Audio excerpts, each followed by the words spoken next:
Get an Airbnb, they said. You will make money, they said. No, you actually won't. You know why? Because you're gonna have dumbass people that end up staying there. Tell me why I had this guest that stayed and then literally lied to Airbnb, said that they didn't stay. So they got to stay for free. They got everything reimbursed. Not only that, they stole a bunch of shit. Like, they literally stole a bunch of shit. And then they gave a bunch of 1-star reviews. And because of that, my Airbnb was blocked for the whole month of July. And, like, not because of that, I can't even pay the rent for it because it was blocked. And then when I called Airbnb back and forth multiple times, they never solved my problem. They said they'd call back in 15 minutes. And then they wouldn't. So, yeah, if you're gonna make one, just be wary of that. Many people thought about purchasing an Airbnb, it would be a Willy Wonka golden ticket to the riches. But what you have here is a woman who started a Airbnb business, in my opinion, did not have proper working capital. No matter what industry you're in, you're going to have customers who try to finesse and get over on you. You can pretty much guarantee it. So what we have here, someone stayed in her Airbnb, they made some claims. While the claims were being investigated, Airbnb put her account on hold. So she was unable to rent the unit out. So for the month of July, she was unable to pay the rent. And now she is upset. But the real issue is here is not that the person who rented out her Airbnb made a claim. It was she did not have proper working capital to sustain herself when things went left. You might not know this, but the Airbnb market on the coast has been crashing out for a couple years now.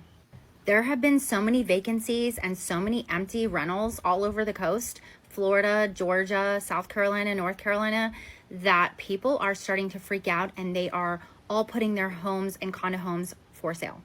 About 3 to 4 years ago, there were hardly any listings for sale under like 300,000 in Myrtle Beach, and now there's like 1,500 condos. I have a reason for this, and I'm going to explain why. And this is like my personal opinion, but I've been doing real estate for over 26 years.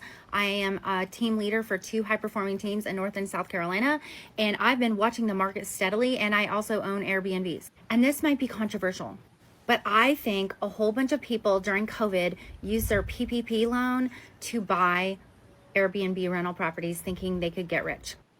I believe she's spot on. And just to add on to that, I believe it was an influx of online influencers promoting this Airbnb arbitrage, telling people they can purchase, a condo or an apartment, rent it out, and make 2, 3, 4 times their money.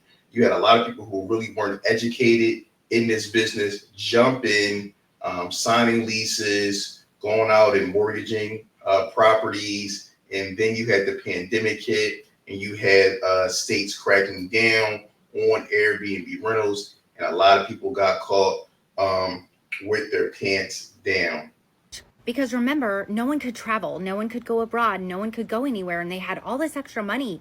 So they were spending it and they were traveling to Myrtle Beach and Florida and going to all these places. And the Airbnb nightly rates were skyrocketing. There was a shortage of places to stay. So what did a bunch of people do? They bought rental properties and they had no wherewithal, like no education. They did not know that sometimes when the market is bad for rental properties, that you have to carry the note, the HOA dues, the insurance, everything, the taxes for a while sometimes when you have a lot of vacancy. And I also think lenders are at fault here because they were making loans like crazy just to anyone.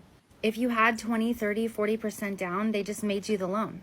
Well, so I've been talking to so many sellers and they are tired of paying the vacancy. They're barely breaking even in some cases, and people are not, they're broke. Like, look at the economy. Everybody's in a bad place. And now if you travel, you can travel abroad. You can go anywhere you want.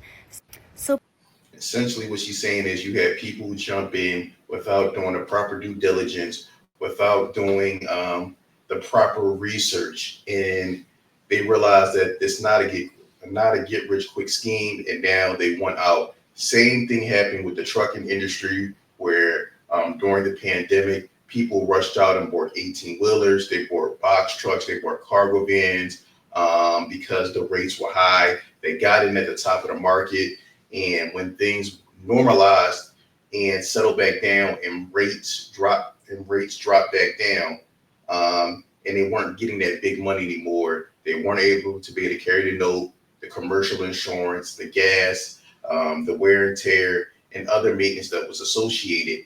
And now they went out. Same thing you have here with the Airbnb market. Combine that with Airbnb's increasing fees, and people are starting to realize, I mean, I could just stay at a hotel. People aren't spending, $400 a night in an Airbnb in Myrtle Beach anymore. And it's the nicer units, the more beautiful units that are winning out on the rentals. And so if you have a crappy, junky unit that you paid all the money for during COVID, you're sitting empty. And now these sellers want to sell. They've only owned these places for like 2 or 3 years, and they can't sell. They're not selling. They're just sitting. The condos here are sitting for 120, 160, 180 days and not selling. And on top of it, Myrtle Beach had a hurricane like not too long ago, which drove up all the insurance prices, and then a whole bunch of buildings had assessments due to flooding and damage. So these people are having to come out of pocket sometimes $10,000, $15,000 for an assessment, and their insurance doubled and tripled. And there's no bookings.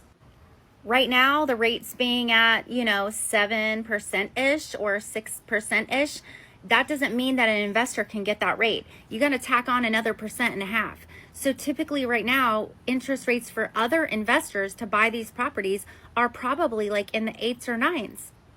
So there is no real push to go buy these places because investors are kind of waiting, and they're waiting for ones that they can get a deal on. They're actually out here making offers 20, 50, 100,000 less than asking.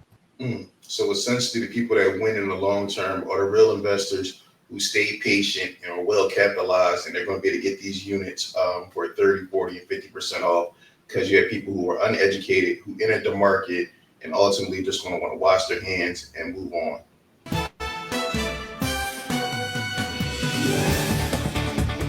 Can't even go for a quick weekend. I'm going back to hotels. Here you can see we have a cleaning fee of $175, an Airbnb service fee of $100, $110 for almost $300 in additional fees tacked onto the price. Again, I've never personally been a fan of Airbnb. I never understood it. It's essentially the same price, if not more, than a hotel, and you get literally no customer service. If I'm at a hotel, I need something, I can pick up the phone and I can get it. Airbnb, you don't have that luxury at all. And in some cases, you're paying, if not the same or more. Just never made sense to me.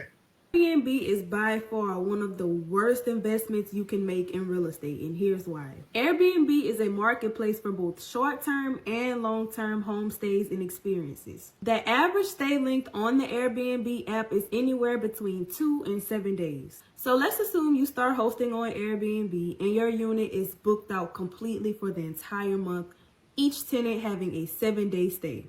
This means at least 4 people will be occupying your unit over a short period of 30 days. So this means you're taking on the risk of 4 people possibly damaging your property, stealing things, dealing with rude guests, noise complaints all over the period of 30 days. If you're thinking about getting into any type of rentals when it comes to real estate, I highly recommend just taking the traditional route. Get one tenant for a 12-month lease, do a background check, ask questions, and know who you're putting in your property. While I'm not trying to discourage anyone from doing Airbnb, make sure you do the proper research and know what you're getting yourself into before you jump into it. Now, I'm not trying to discourage anyone from doing Airbnb because it is a great profitable business, but just know the risk of having multiple people in your property at one time is way greater than just having one tenant who you know, trust, and have built a relationship with over the months. She's 100% right, but the reason why people don't want to go the traditional route because they want to get rich quick. They want to build wealth overnight, and Airbnb is marketed as something you can make 2, 3, 4x the rent that you're charging, as opposed to if you have a traditional rental property, maybe you make an extra 500, 700,000 bucks maybe a month. But a lot of people don't want to take that traditional route. They want to make $3,000, $4,000 off one unit.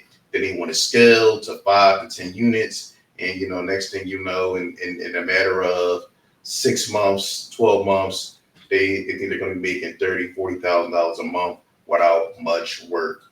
What's going on, you guys? So I'm in front of my Airbnb. This is it. Okay.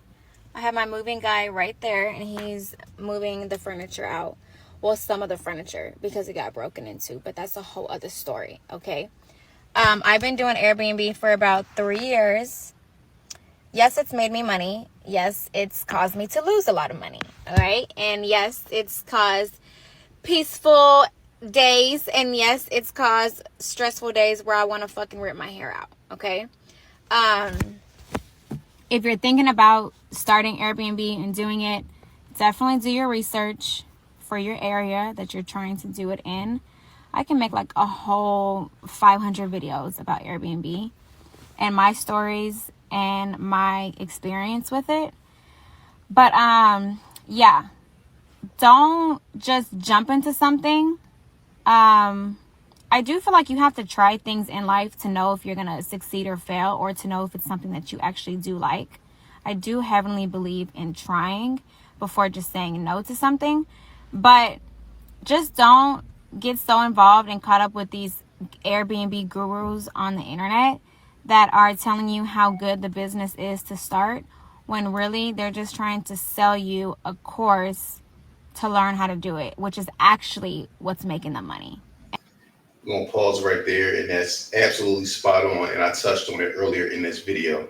A lot of people get caught up with these internet gurus telling you you can make so much money passively with very little work, not realizing that the way these influencers are really making the money to have the lifestyle that you see on social media is from the one-on-one consultations, and it's from the courses. But let me know in the comments below, how do you feel about Airbnb versus a traditional hotel? Do you think it's worth it, or do you prefer bringing an Airbnb? Obviously sometimes you get a bigger space, you get a whole house, then maybe just a hotel room or a suite. Let me know in the comments below. I look forward to hearing from you. Don't forget to like, subscribe, and share.